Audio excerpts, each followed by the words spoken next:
का हमारा विषय है अंतर यात्रा। भाई और बहनों, बहुत ही सुंदर विषय है ये अंतर यात्रा। प्रेक्षा ध्यान पद्धति का दूसरा चरण है और ये भीतर की यात्रा है। इसको कुंडलिनी जागरण भी कहा जाता है। जब किसी व्यक्ति का कुंडलिनी जागृत हो जाती है तो वो ज्ञानी पुरुष मिल जाता है और फिर धीरे धीरे अभ्यास करते करते परम ज्ञान को प्राप्त कर सकता है। करत करत अभ्यास के जड़मती होत सुजान और रसरी आवत जान के और सल पर पड़त निशान। Practice makes a man perfect.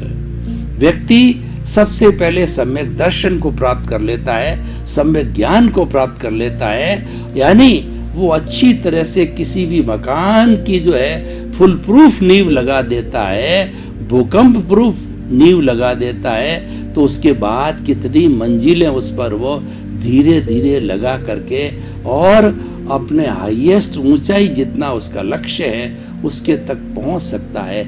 लेकिन हमारा विजन क्लियर होना चाहिए, हमारे सम्यक दर्शन आना चाहिए। और हमारे धार्मिक ग्रंथ भी बताते हैं कि व्यक्ति को जब सम्यक दर्शन मिलता है तभी मोक्ष की नींव लगती है। सम्यक दर्शन ज्ञान चारित्राणि मोक्ष मार्ग। मोक्ष की प्राप्ति के लिए सम्यक दर्शन होना चाहिए पहले, फिर उसके बाद सम्यक ज्ञान, फिर सम्यक चारित्र और फिर सम्यक तप के बाद से वह व्यक्ति धीरे धीरे केवल ज्ञान की अवस्था तक पहुंच जाता है। तो भाई और बहनों, हम अंतर यात्रा का विवेचन कर रहे हैं कि अंतर यात्रा का अर्थ क्या है कि हमारी विटालिटी जो है ना, हमारी प्राण ऊर्जा है, ये चार चीजों से बनती है। भोजन, पानी और हमारी शुद्ध वायु और अग्नि, जठराग्नि कहिए, सूर्य की अग्नि कहिए, ताप कहिए, इन चारों चीजों से मिलकर के ये विटालिटी बनती है। इस विटालिटी को कर्ण वीर्य कहा जाता है। दो तरह के वीर्य होते हैं, एक तो लब्धि वीर्य होता है, वो आत्मा की ताकत कही जाती है, और उस लब्धि वीर्य के कारण आत्मा जो है वो शरीर के एक एक अवयव को, एक एक कोशिकाओं को जो है वह एक पावर हाउस बन करके वो चेतना देती है। और उस चेतना के आधार पर हर कोशिका स्वयं अपने आप एक पावर हाउस बन जाता है। तो और फिर वो पावर हाउस के अनुरूप कार्य करता है।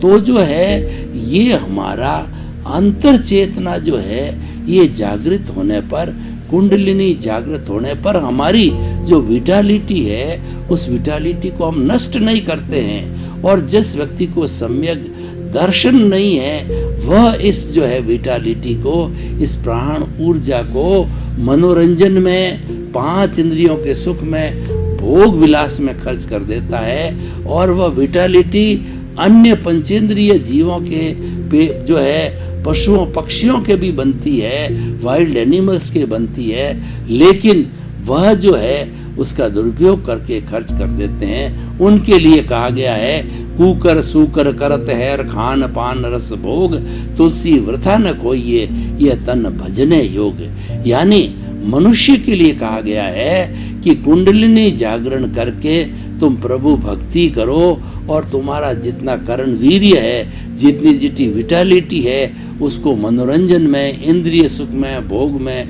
विलास में, इंटरकोर्स में खर्च मत करो।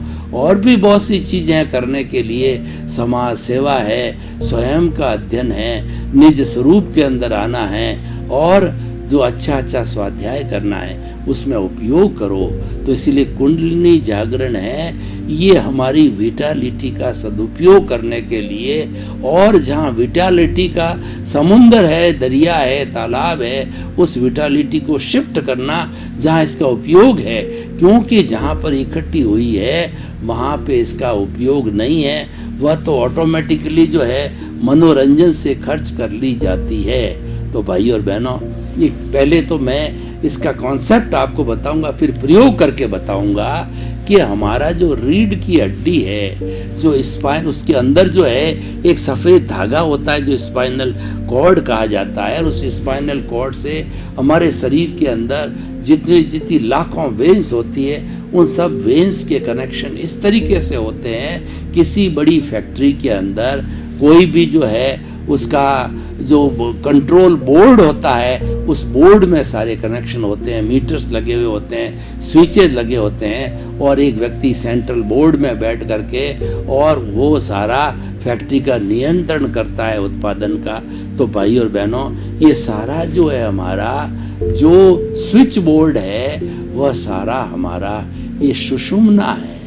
ये जो है हमारी स्पाइनल कॉर्ड है, जो कि रीढ़ की हड्डी के अंदर रहती है, और बिल्कुल एक ये धागे जैसी होती है, वाइट धागे की तरह होती है, बहुत सेंसिटिव होती है, कोमल होती है, लेकिन सारा ज्ञान, सारा जो ज्ञानवाही और जो जितनी भी हमारी नाड़ियां हैं, सब इससे जुड़ी हुई है। तंतुवाही, ज्ञानवाही सारी से जुड़ी होती है। सिंपैथेटिक और पैरासिम्पैथेटिक जो हमारी वेन्स होती है, सारा कंट्रोल यहीं से होता है। तो भाई और बहनों, जो हमारा जो ये नीचे का केंद्र है इस मेरुदंड का, उस केंद्र के नीचे ये विटालिटी, ये हमारी ऊर्जा का जो है वो दरिया है, तालाब है, समुंदर है, और यहाँ पर भरी पड़ी है। अब इसको हमें ऊपर उठाना है।